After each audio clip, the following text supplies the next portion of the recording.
صلى الله عليه وسلم فرمووی ئەی پێغەمبەری خوا صلى الله عليه وسلم ئایا کە خەڵکی ڕوت و قوتە و هیچی لەبەردا نییە ژن و پیا و پێکەوە حەشر دەکرێت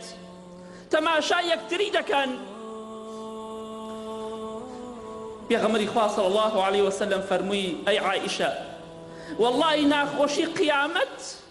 زۆر لەوە گەورەتر و ناخۆشترە کە مسلمان یا غەیری مسلمان پیا و ژن بیان پەرژێتە سەر ئەوەی سەیری عەورەتی یەکتری بکەن ناخۆشی قیامەت زۆر لەوە گەورەترە خەڵکی عەورەتی لەبیر مابێت خەڵکی بەدڕەوشتی لەبیر مابێت خەڵکی لەزەت و خۆشی و شەهوەتی لەبیر مابێت ناخۆشی قیامەت بەو شێوەیە بۆیە مسلمان و غەیری مسلمان مەشغوڵ بووە ئاگای لە خۆی نەماوە يوم يفر المرء من أخيه مسلمان غير مسلمان لبراي خوي رادكات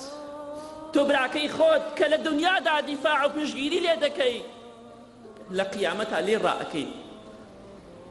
وأمه وأبيه وصاحبته وبنيه تولدايك باوكي خود رأكي لخيزان وهاوسري خود رأكي لمن دارت جگر گوشكي خود رأكي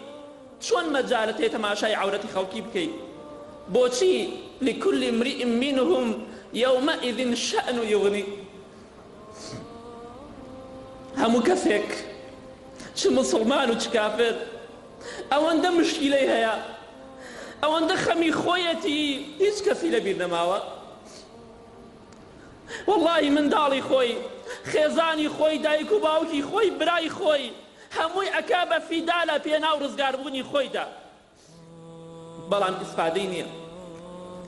مەشغوڵ دەبی لە قیامەتدا کاروباری خۆت مەشغوڵی کردویتە ئاگات لە جگەرگۆشەی خۆت نەماوە ئاگات لە خێزانی خۆت نەماوە ئاگات لە دایک و باوکی خۆت نەماوە ئاگات لە برای خۆشەویستی خۆت نەماوە لكل امرئ منهم يومئذ شأن يغني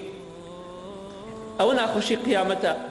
بۆیە هیچ کەسێک دەفەرمێ پێغەمبەری خوا صلى الله عليه وسلم هیچ کەسێک نایپەرژێتە سەر ئەوەی تەماشای عەورەتی خەڵکی بکات